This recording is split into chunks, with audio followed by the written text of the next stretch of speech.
Right, because you've already decided ahead of time what your answer is. The answer is that the Earth is 6,000 years old because the Bible said so. And so the only thing that is necessary is to mash whatever you're seeing into that worldview, no matter how messy it gets. What's up, guys? Welcome to another episode of Reason to Doubt, your source for all things skeptical. I'm your host, Jordan, and with me is my host, Jared. How's it going, Jared? It is going. It's one of those days. What days? You know, the days where you eat food and you start thinking about stuff and you're like, man, like, is this ethical? I don't know.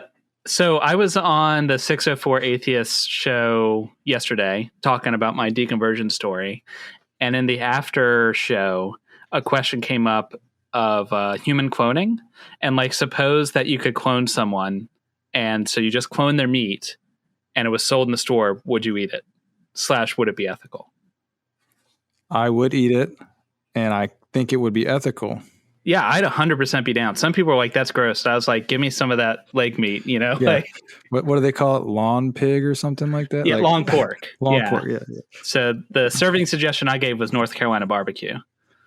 Nice. But then you could do it tailored. You know, you could like you could get like buy the meat from somebody else. Like you get like Taylor Swift meat or something, you know, like celebrity meat. So the creep factor is definitely high, still ethical, and I still do it. Yeah.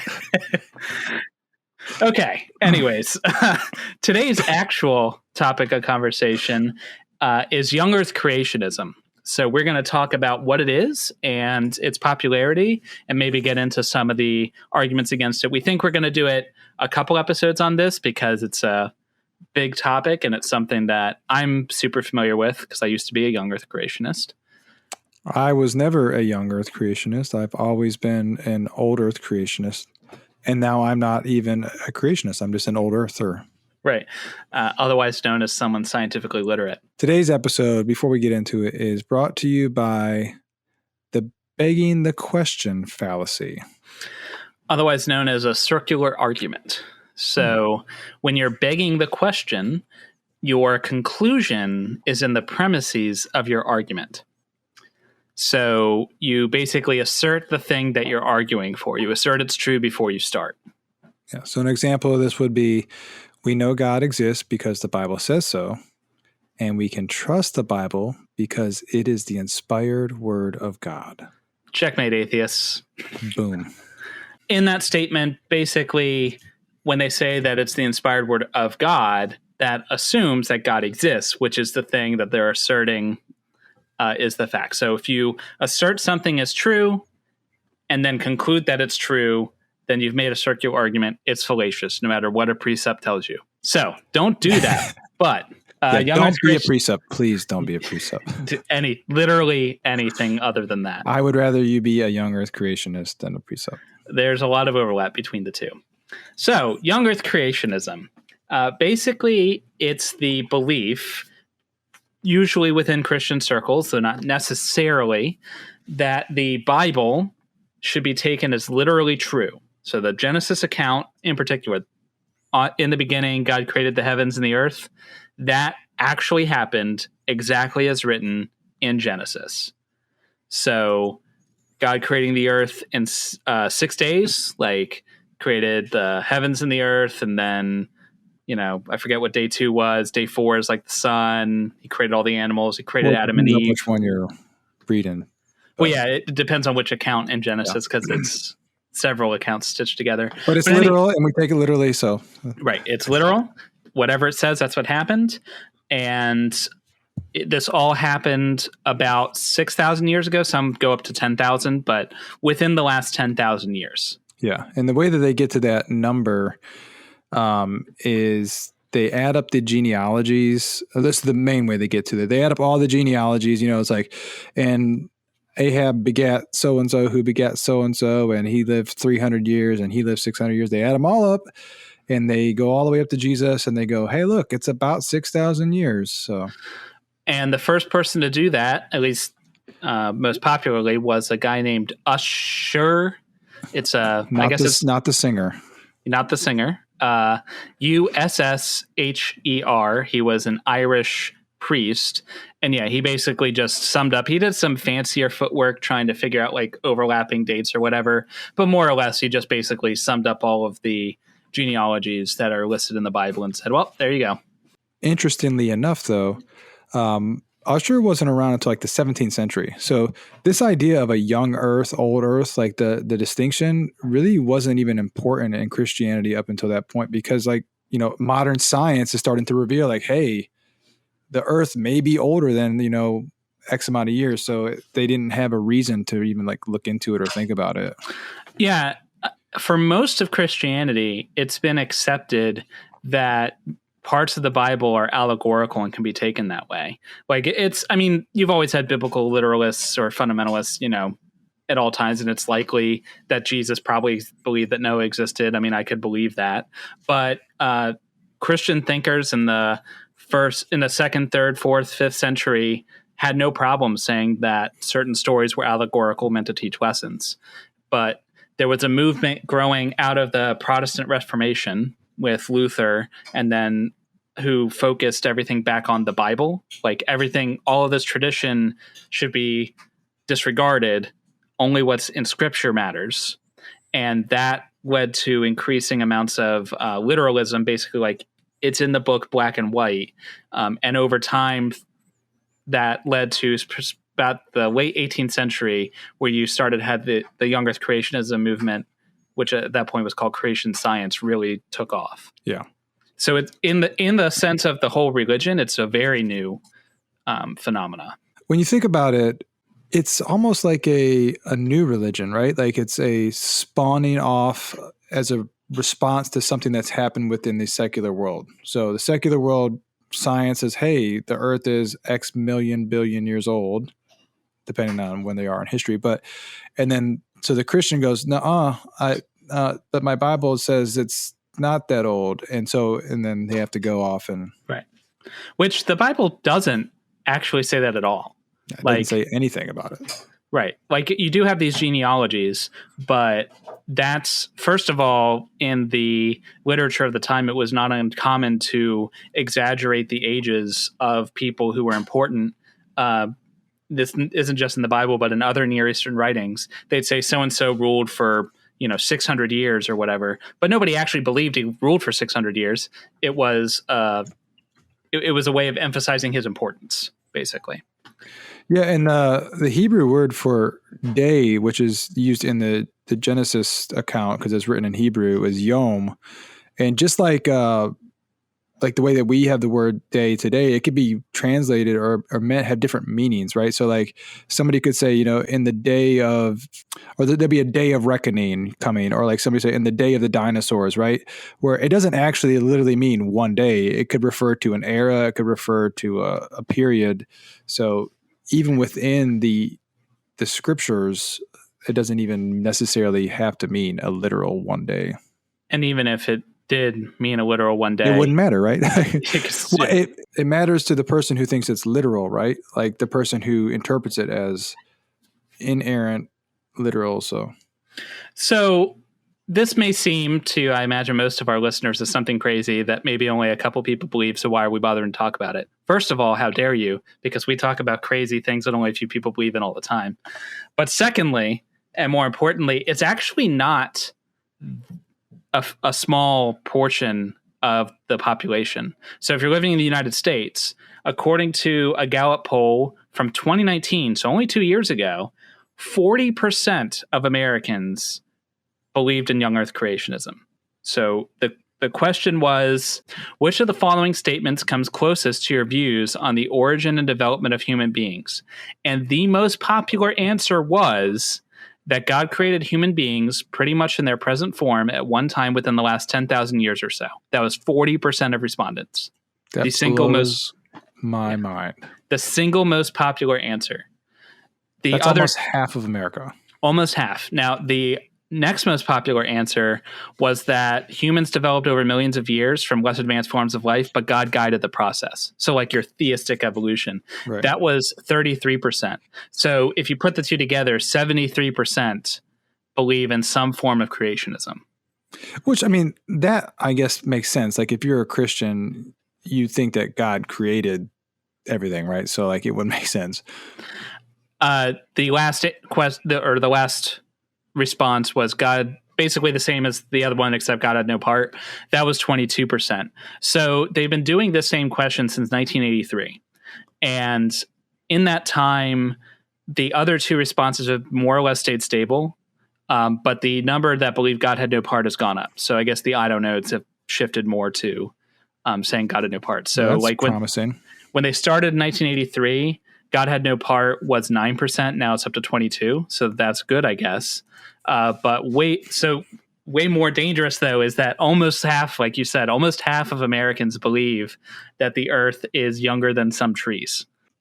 That's the first I've heard of the Gallup poll in the study. And it's actually, I thought it would be a lot, but like in my mind, I was thinking like maybe like 10%, like a fringe, movement within Christianity, not 40% though.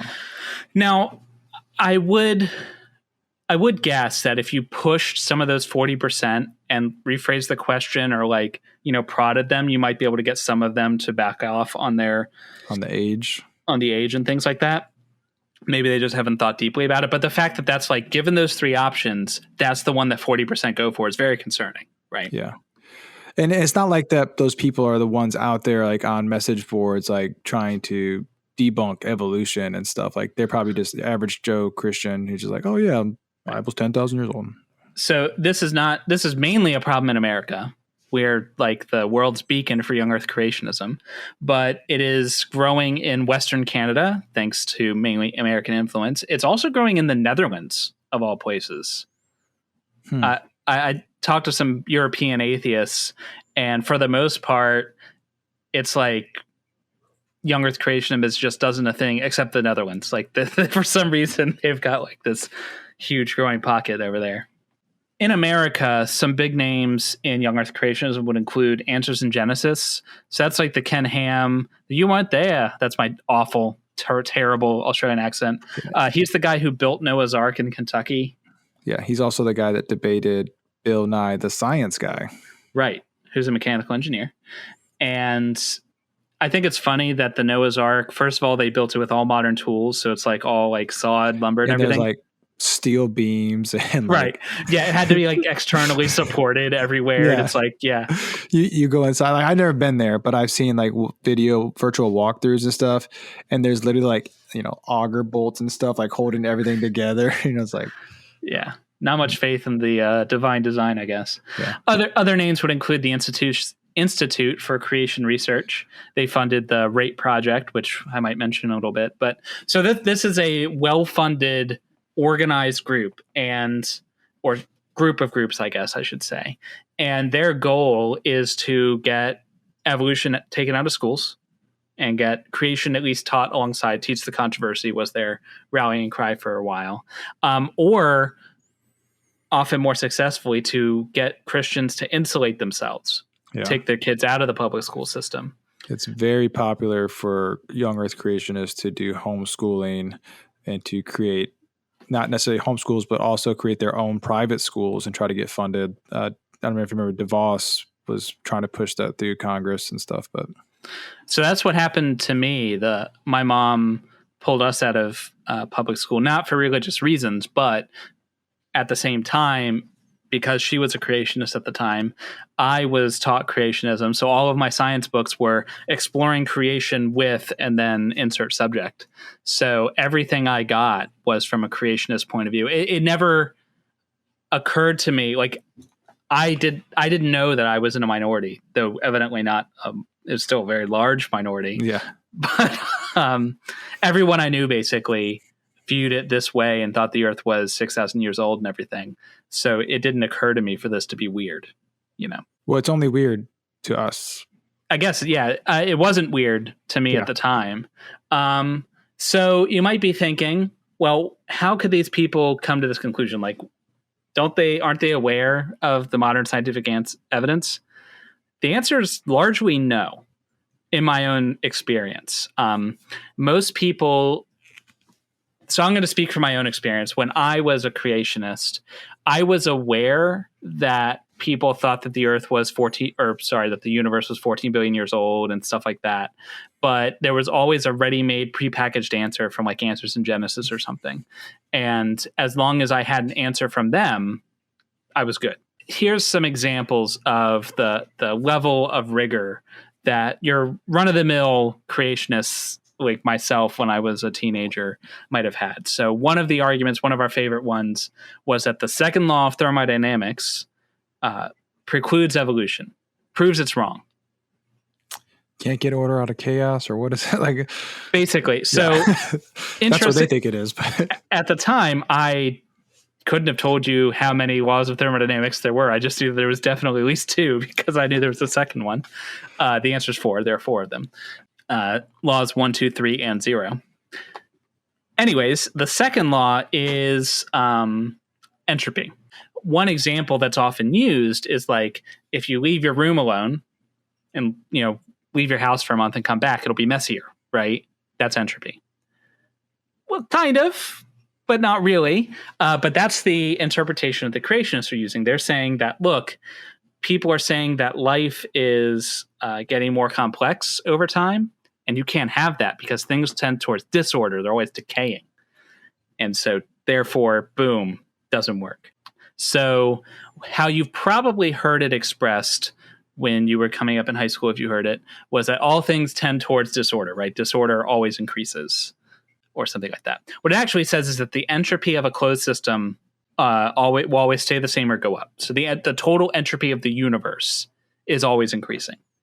Assuming the universe is a closed system. Yeah, well, yeah. So the entropy of any closed system will go up. Yeah. Now, there's a lot of ways to debunk this. First of all, like you said, closed system, right? So if you're getting energy from outside of the system, it's not a closed system then. And if, say, the entropy of that energy source was going up enough, it could offset the loss of entropy if there was a loss of entropy on Earth, and then there'd be no problem. If only that we were getting a source of energy, roughly 12 hours a day, depending on where you are, a big ball, a big fusion reactor in the sky. If only we had a source. Yeah. The sun, obviously, is shining heat on us all the time. A way to think about entropy is how much useful work, how much useful energy there is in a system. You can also think of it as the number of ways you could arrange the parts in the system such that you wouldn't notice from the outside. So an example is, say you had a box, and in this box, you've got a bunch of hot air on the left side and cold air on the right side. This is a low entropy configuration because you can move around the hot air molecules on the hot side, but if you moved a hot air molecule from left to right, you'd notice a change in temperature, right? So there are only so many ways that you can arrange it without making it noticeable, without having a change of information. You can also get work. This is how a piston works. Okay. So that's low entropy. If you wait long enough, over, the heat will exchange between the two sides, and then you'll have a box of gas that's the same temperature throughout. That is a high entropy system. And there's tons of ways to arrange those molecules. And it doesn't matter. Any molecule can be in any spot, anywhere in the box, and it makes no difference. Right. And so that's part of why entropy always increases. So you're going from a system of order where the molecules are separated to disorder where they're all just intermingled. Or they transferred heat to each other. Transfer heat to each other, yeah. Right. Yeah. And so there are a lot more ways to be high entropy than there are to be low entropy. So as a matter of fact, you can actually decrease entropy. That's a thing that happens all the time. First of all, on very short timescales, entropy can decrease. That's allowed. It just is extremely unlikely. So it's not going to last very long, and it's not going to happen very often. So even though it can go down a little bit, the vast and overwhelming majority of the time it's going to go up. So that's why the law holds. And doesn't the law stay like over time too? At moment to moment, the entropy might go down, but over any appreciable amount of time, it's going to go up. And you can decrease the entropy as long as in a localized part of the system, as long as the entropy of the overall system goes up. A great example is water freezing. When water freezes, it is a lower entropy because it's solid. The molecules are locked in place. Especially if it's in the presence of hot air, like that's lower entropy. But when the air freezes, it actually increases, or when the water freezes, it actually increases the entropy of the air around it. And so the overall entropy of the system is still conserved. So that's how entropy actually works. And so even if you accepted their premise that going from molecules to man, like they like to call it, represented a loss of entropy, which I'm not convinced it would, but even if it were true, you'd have to show that the total system, meaning at least the Earth plus the sun, would have had to have gone down in entropy. And it's hard to quantify how much entropy, like how much entropy do you get when you have a creature evolving into a more complicated form? It's like mathematically, what does that come down to, right? Mm-hmm. That's kind of hard to do. But Sean Carroll, who is a physicist, tackled this question, and he said the same thing. That's a really hard answer to come up with, but we can look at the total biomass of everything on Earth and calculate what its maximum entropy would be. That's super easy, right? And so we can super easy for Sean Carroll, super easy for a physicist. Yeah.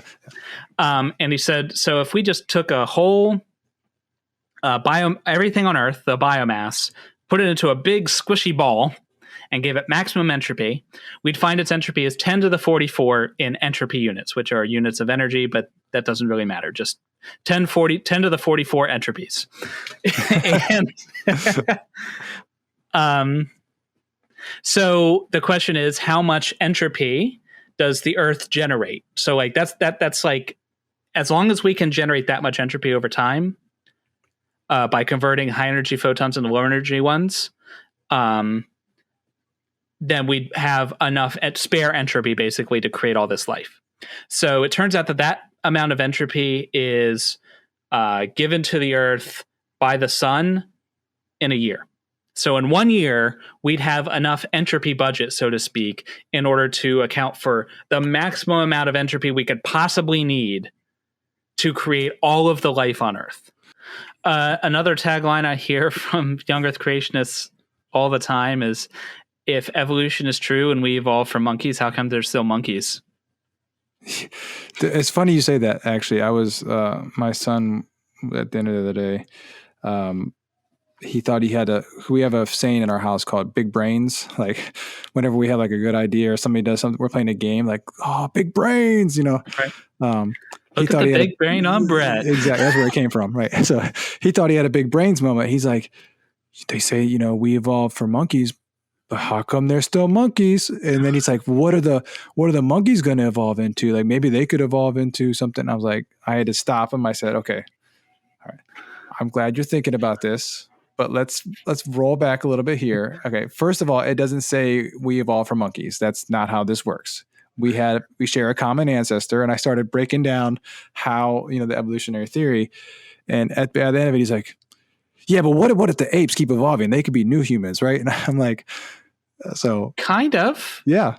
I mean, maybe right. A different kind, but yeah. So that's the thing. That's the piece that they miss, and I think it shows a fundamental lack of evolutionary education. Like when I was a creationist, had a very poor understanding of what evolution actually taught.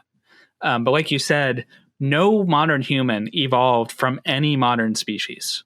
It just didn't happen.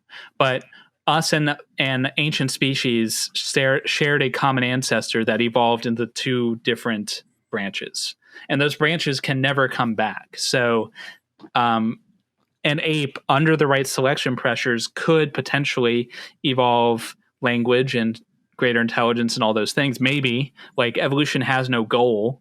It's not like being an intelligent creature is a goal of evolution. Evolution doesn't have a goal other than procreate, right? But perhaps an ape might find an ecological niche where intelligence is favored, and they may grow up into something that looks a lot like humans, but they would be distinct. Be a completely different species, yeah. Right. When I was doing that, I got out a piece of paper and I started drawing out like a line. I was doing branches off of it, and I just kept doing branches. And it's like, I was like, they're never going to touch. It's like, and how do we know that this happened? It's not something we just made up. You can look at the genetic codes of all of these creatures, and you can see androgynous. Is it androgynous? Androgynous retroviral. Yeah, androgynous retroviruses. So there are viruses that procreate by injecting their genetic code into our genetic code and then using our cells to reproduce them, right? And our gene code has tons of these viruses through it, right? And it's possible that a virus can get its code into a cell. What do they call it? The germline. It has to be passed on to you through your. So they can get into the right cells that will then be passed on to offspring. But there are millions of different insertion places that the genetic code could go into. Though there's a million different slots that the virus can put its gene code. So they have to put the code in a cell that's going to go to an offspring in order for it to show up.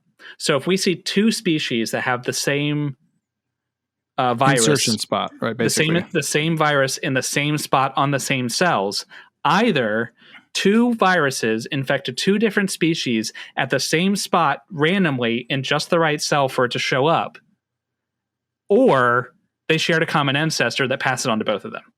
Right.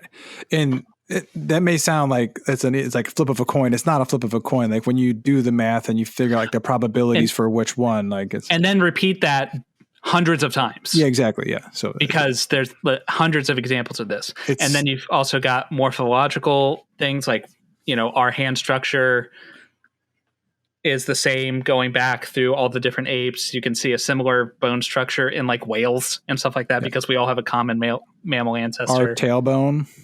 Yeah. Vestigial organs. There's tons of examples, and we are very poor people to get all the biology from. If you want to get better answers on the biology, I'd recommend Creation Myths, who's a guy named Dr. Dan, who's a biologist, or Jackson Wheat is another biologist, or I think he's a biology student. I don't think he's graduated yet, but they're both YouTubers that do just biology and evolution. So if you want more stuff on that specific topic, I'd highly recommend their stuff. What I often hear to like these stock answers from creationists that you were talking about, like oftentimes when I'm engaging with them online, geology is like one of their go-tos, right? Like Grand Canyon, look at the strata layers and all this stuff, talking about like that's obviously sediment laying down.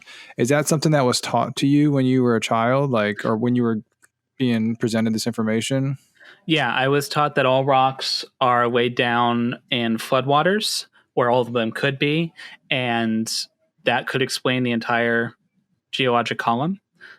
Of course, that's nonsense because some rocks are formed from like lava flows. Other rocks are formed from sediment. Some rocks are formed by dead creatures, actually, like chalk is the shells of sea creatures, and those take thousands, millions of years to get up to any kind of thickness. But so what they would point to is things like Mount St. Helens. So Mount St. Helens exploded, and you had these huge layers of sediment laid down instantaneously. Or look at a mudslide. Like, look how fast rock can form. And they'd say, checkmate, look, rock can form in, very quickly. But what actual geology says is, that rock forms quickly and other rock forms slowly. Like that rock was liquid magma just a little bit ago. Right. So as with most things, it's more complicated than that. And this is endemic of the entire creationist paradigm. It's a mile wide, but only an inch deep, Well, I think that kind of points to how the mindset, right? So like they're always pushing this, what they call observational science, or things that you can observe with your senses. And so if you're just taking that level, like that inch deep level, and you go out and you look at the layers of rock, like it makes sense. That looks like they were laid down in layers, and you don't go any deeper into understanding why that was. Right, because you've already decided ahead of time what your answer is. The answer is that the Earth is 6,000 years old because the Bible said so. And so the only thing that is necessary is to mash whatever you're seeing into that worldview, no matter how messy it gets. It doesn't matter that it's consistent. in it of itself, an example of inconsistencies that happen when you try to do this butcher job on science, because if you change something, the scientific picture that we have didn't. It's not like we look at one piece of evidence, say try to explain that one piece of evidence, and then ignore all other pieces. Like the image we've got is built from conclusions from separate fields that all point the same direction. You have one model and it works within that model. Right. So they'll often invoke an ad hoc explanation to explain one thing that they're looking at right now and not consider its wider implications. So one example of that is radiometric dating, which I think we're going to cover in the next episode. Another example that's also related to physics would be the speed of light. So if you look out in the stars are really far away. And so if you're looking at light that's far away, you're actually looking into the distant past because it takes time for light to get to you, right? Some of these stars are millions or billions of light years away. And so the light is millions or billions of years old. Well, that's a problem if you think that the universe is 6,000 years old, right? Yeah. So there are several different explanations. One explanation is just that God made everything look old. So he made it with the appearance that it was old. Right. In which case God is just a giant, jerk who is hiding his handiwork, lying to all of us, basically. That's one explanation, I suppose. Another explanation that I've heard posited is that the speed of light isn't actually constant. We can only measure the speed of light on the light that's coming towards us, right? We can't measure it going away from us because we're not there on the other end to do the stopwatch. Yeah. So this is the whole Ken Ham, were you there argument? Basically, it's like the one-way speed of light is what they call it. And the idea is, well, you've never measured it, so how could you possibly know, atheist? And if light moves super much faster one way than the other, then the light could have gotten here in time. You don't know. The problem with that is we do know. Yeah. And the reason we know is because of general relativity.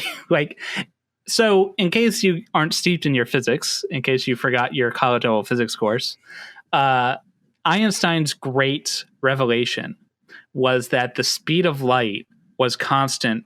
Well, one of his many revelations. The speed of light is constant for all observers. Whether or not, no matter what your speed is in relation to something else, everyone looking at a photon will agree on its speed. So if you have a flashlight and you're moving forward at half the speed of light, you will measure that flashlight's beam as going at the speed of light. And someone who's standing still next to you that you're passing by will measure the speed of light at the exact same thing. And from that, we get all of the weirdness of relativity where you can have time dilation. If you're moving very fast, time slows down for you. If you're moving very fast, the length between two objects actually gets smaller, not just looks smaller, but physically gets smaller. Yeah. Relativity does a lot of weird things, but we know it's true. And the reason we know it's true is because we use it all the time. We have to include relativistic effects in satellites, for example. If we didn't include relativity to account for the difference in how time passes, not how time feels like it's passing, oh my God, it's been a long day, that sort of thing.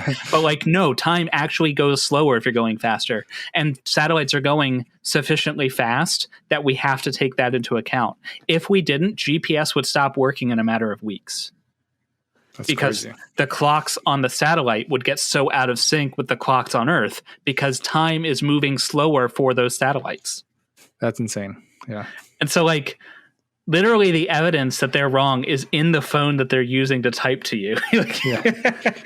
Not if they disable location services. Yeah. But the phone, and depending on their internet service provider, maybe their internet might rely on the very technology that they're discounting.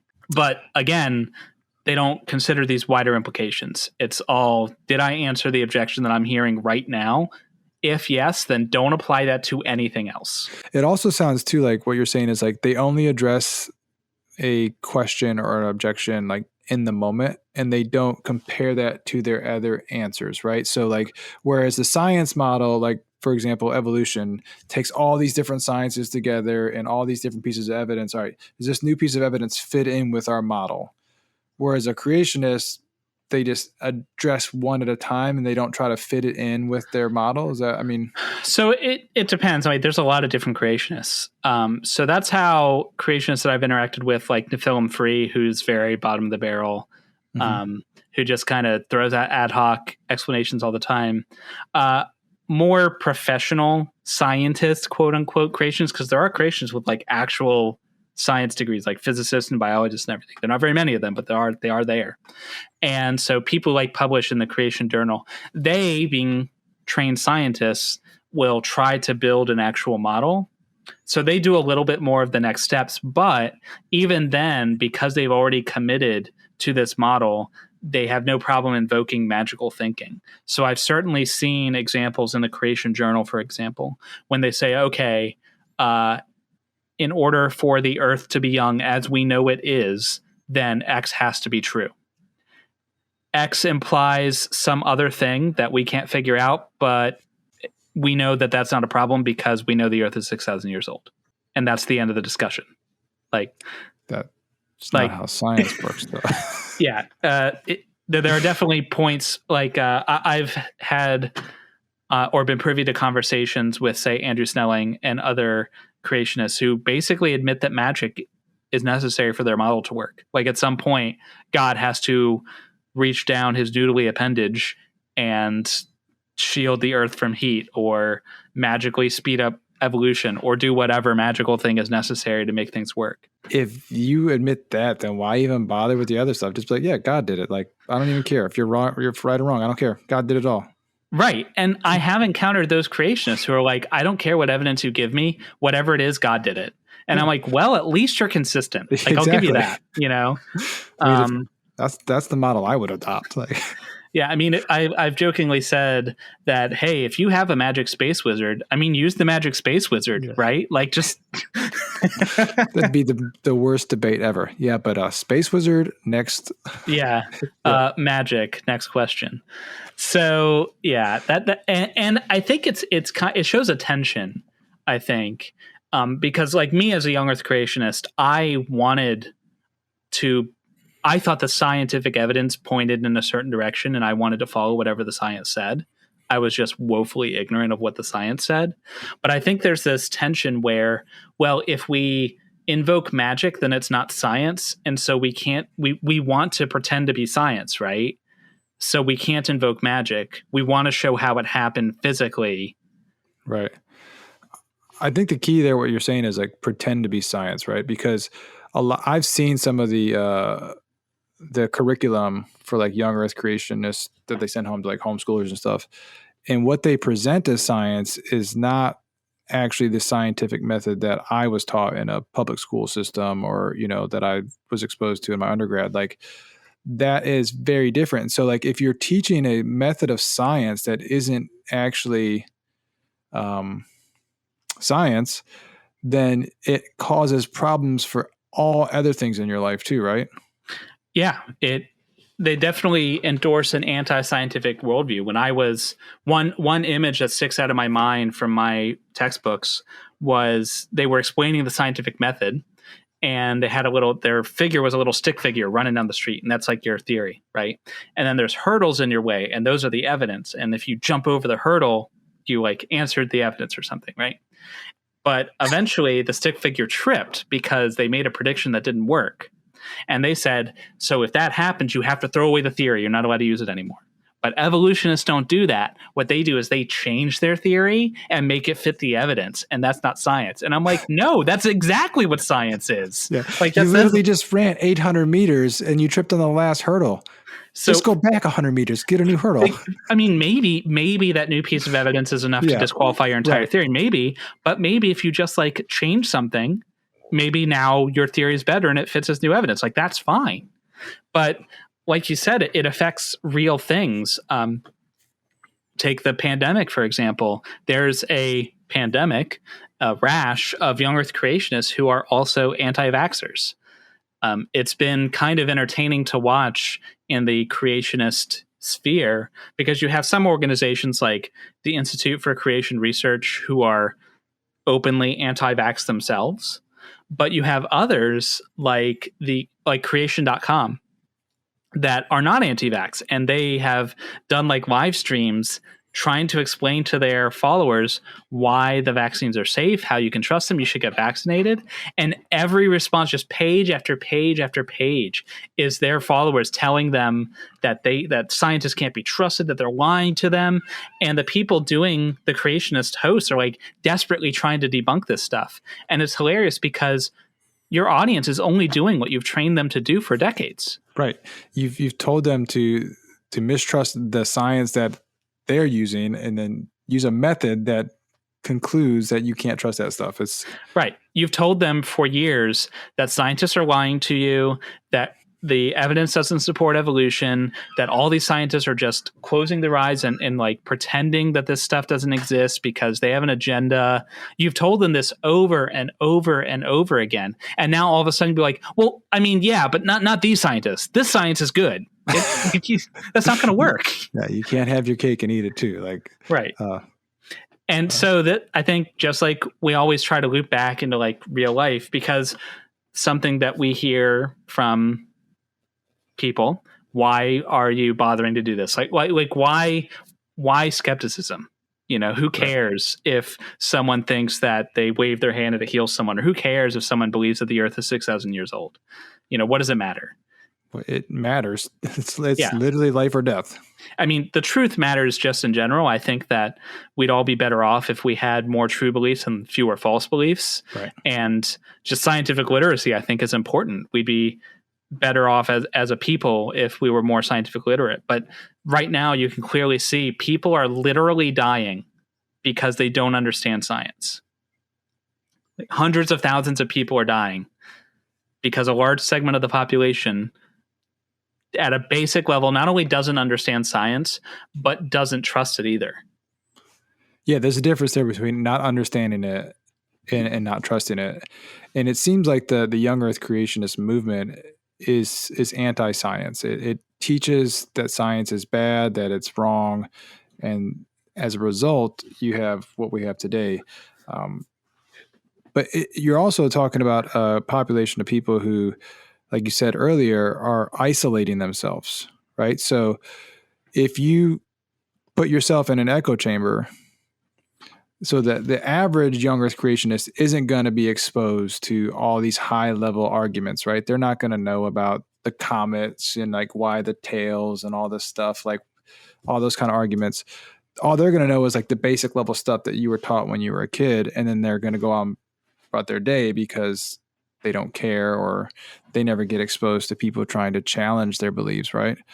And so when they get presented with somebody who actually is challenging them, they only have a couple options, fight or flight. So they're going to shut down, which I think is the opposite of that. Fighting is what you're seeing with the people who don't want to get vaccines. They're just putting up their walls. So that's our show. First in a series that we will come back to.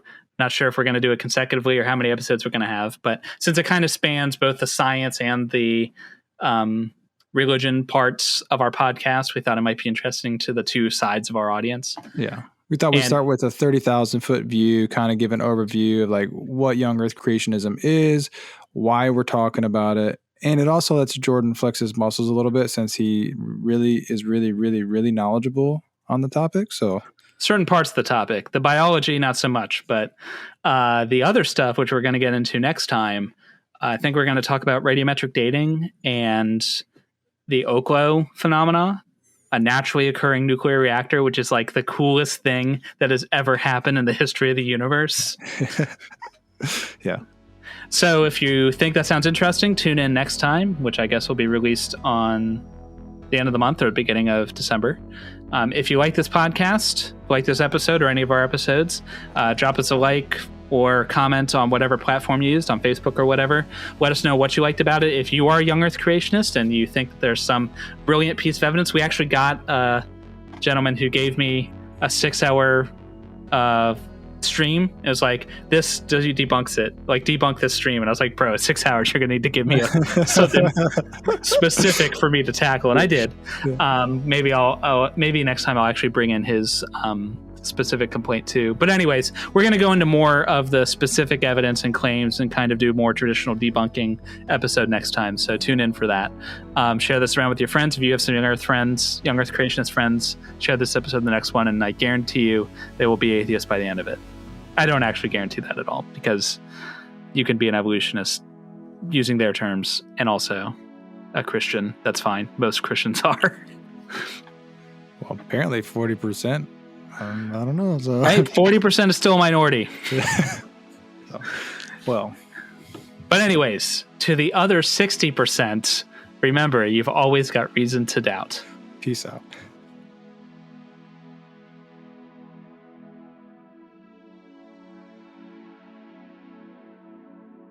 Right. So, I mean, if you could order somebody, though, like, who are you going to eat? Like, you could, like, if I could just like eat anybody, I don't know. If I go with like I eat them and get their powers, then I'd probably go with like Sean Carroll or something, like somebody really smart. Yeah, somebody smart, like Stephen Hawking or like right. Well, I don't know. I feel like he's well. Then again, like they tenderize meat by having him not exercise a lot. I bet his meat would be super tender, right? Yeah, kind of like veal, like super. This is a really dark conversation. Okay, probably cut that last part out.